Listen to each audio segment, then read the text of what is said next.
The Chris Kroc program continues live on WBAP. I want to get to my first guest this evening. Neena Newberry is her name. She's an author, speaker, and executive coach who has years of experience in human resources and consulting. She specializes in gender issues. She's the CEO and founder of Newberry Executive Solutions. Neena, welcome to the Chris Kroc Show with me, Chris Salcedo. Thanks for having me. Okay, so let's talk a little. It's very possible that Hillary Clinton, or, it could be Elizabeth Warren from Massachusetts, we could have, or a dark horse, if you will, on the Republican side who was a woman who could be the next nominee to be president of the United States from either party. And something we've been talking about over the last couple of days, and I want to package my first question in this context. With all the stuff, we heard all the goings-on at the top of the hour news about the National Football League, and it seems to me from my vantage point that masculinity is under attack. And that just tonight I was seeing a CBS television show preview called The Secretary, where Taya Leone is the main protagonist, and she's in charge, and she's making all the right calls. As a matter of fact, contrary to Benghazi, on the previews of this show, she actually saves the ambassador, whereas Hillary Clinton didn't. So there's a desire in the culture to see women be successful and on equal footing in demonstrating their leadership qualities with men. I don't think I'm reading that wrong, am I?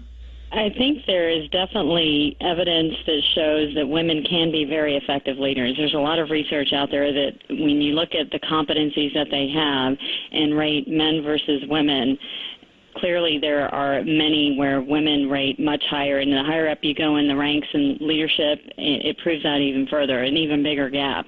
And there's also data out there that shows the financial impact on organizations as well. So there's more information out there about the value of having women on your team as part of your organization. I don't know that I would necessarily say that masculinity is under attack. I think there are certain issues that are much more visible, and with the NFL, the domestic violence and issues that need to be addressed. But clearly both genders bring a lot of value to the table. The question is, when we talk about someone like Hillary Clinton, what can she bring to the table? Well, let me ask you that. That's a great question. What do you think? What qualities does she bring? Just if you can analyze her for a minute, put her on the couch and see what qualities, because she's been a public figure for decades now, so she's a known quantity. What's your personal take on her? Well, let me put this in the framework of what it really takes to be an effective leader, regardless of the role that somebody's in. And initially, there is a baseline level of competency you've just got to have to do the job, right? But as you move higher up, you've got to know how to get things done with and through other people. And you've got to have a style and a personality that people can relate to. You've got to be likable to the point where people will want to work with you and feel inspired by you, where you can paint a vision for them and they can see how they fit into that. So someone like Hillary, I think there are some serious pros and cons that come with the package here. So when you look at her ability to inspire and paint that vision, she's not as effective there, especially as you compare her to her husband, Bill Clinton, and just the skills that he brings there. And I think a lot of people draw those comparisons fairly quickly. If you look at the competence category, she really does have the ability to get things done. I mean, I think there's a lot of valuable experiences that she brings to the table. She's been in a lot of difficult situations. She's been around politics for a long time, and politics are, not easy to navigate. So understanding dynamics, relationships, and having some pre-existing relationships that can be valuable would certainly help. And she's got, a track record there. But on the other side of the equation around competence, when you look at the infidelity, in her marriage and how she handled that, there's new research that's out there that shows that people who forgive an unfaithful partner are considered weaker and less competent than those who actually ended a relationship and made that choice. Really? So, yeah. By what metric are they measuring that? Is it just opinion or what?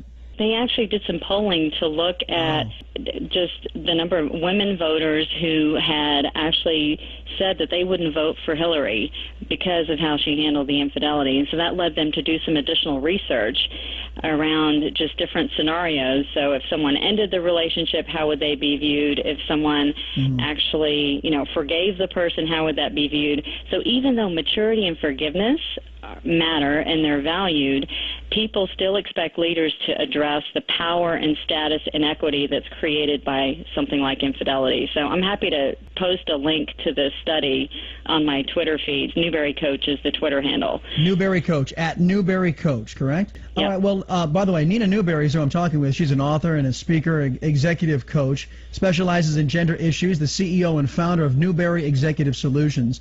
I think I even heard Dick Cheney, of all people, say that as far as the Obama administration is concerned, that Hillary Clinton was the best that they had, and many Republicans, for what that's worth, and then a lot of Republicans have said that the country would have been better off had Hillary won the Democrat nomination and ultimately the election than having Barack Obama in there, because nobody is saying that Barack Obama is a competent leader. But all of that being said, as we're looking at the possibility of having a woman up there, there's also a cultural concern that we have to address, and it's something that I've heard talked about a lot. I don't think it's necessarily fair, but it is there. That we've heard this old saying that, men get more distinguished as they age, and women, well, distinguished is not the adjective that's used to describe women. How do we as a society, in your view, bridge that, get beyond that to where we're looking at just at the competence and not worrying about this superficial stuff, which is going to come up? I think any leadership position, people look at the competence and then they look at the rest as well. So we've got to look at the world that we're living in, and there are some different standards. People are always watching, they're drawing conclusions based on your actions, your words, your tone. So right around their biases that are in the mix. Got it. Neena Newberry. She's the CEO and founder of Newberry Executive Solutions. Thanks for carving out time on the Chris Crock Show. Back in a minute, everybody.